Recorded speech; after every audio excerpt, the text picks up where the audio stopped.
Hello, I'm Rachel and I hope you're having a great day. Today I am making baked oatmeal. So this is the oatmeal that I prepped yesterday. You do have to do it a day ahead and let it culture overnight. So I'm going to take you back in time to show that part, and then I'll come back when I make the rest of the oatmeal.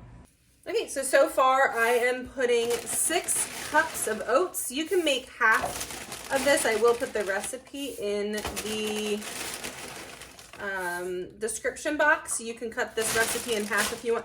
This makes a very large amount. I put it in a 13 by 9 inch baking pan, and then I freeze it. I cut it into squares, and after a couple of days I'll just freeze it off, and that way I have breakfast for the next few weeks. And this is something we will kind of get tired of after a while, so the freezing part's nice because it allows us to be able to pick back up maybe in a month when we're ready for something different with breakfast. So far it was 6 cups oats, half a cup of whole wheat flour. This is to help break down the phytic acid in the oats. Oats are high in phytic acid, which can make it a little bit harder to digest. Yep, see, I forgot something already. So this, and sitting with the yogurt, it cultures overnight, and I'll show that process too. The recipe calls for 3/4 a cup of honey.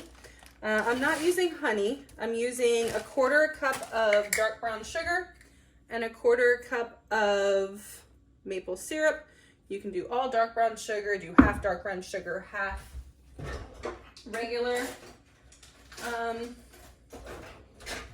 sugar, regular granulated sugar, and you can do more. I don't like things particularly sweet, and I'm still trying to keep this at a more healthy breakfast alternative, and I add some chocolate chips and frozen fruit in, which adds sweetness as well. All right, next thing.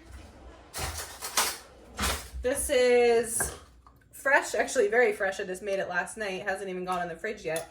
Homemade yogurt. I have a video on how to make homemade yogurt. If you're interested, I'll include it in the description box.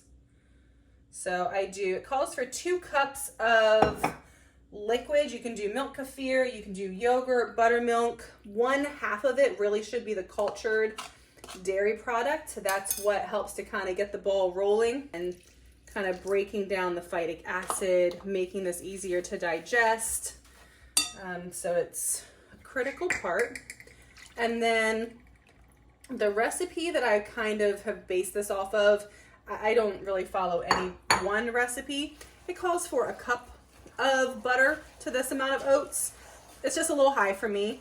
In the past I've done 3/4 the cup, and here I'm doing half of a cup, so 1 stick, which I think is enough. But again, it really depends on what you want out of this. If you're someone who really doesn't like the butter at all, I would still do some, because this is a lot of carbohydrate and some of that fat from the yogurt or the dairy product, depending on the fat content of that. And the butter does help. It is helpful for your body to be able to break it down and digest it. Let me see, that is all that I do today. So I'll pick back up and I'll see you in a second for what I'll be doing tomorrow to finish this off. Thank you for watching, and if you're enjoying this, please consider subscribing, like the video, comment down below. I would love to hear from you. Again, yesterday, this is what I started with. If it's really cold in your house, you might find that you have to heat this up, which is why I put it in a glass bowl. I might microwave it for 30 seconds to a minute. That's in the winter. Our kitchen gets very cold. We don't heat it too much, so it's hard to kind of break it up because of the butter in here, but it's warm enough today that I can just jump right into it. So I'm going to change the camera angle so I can show you what I'm working on.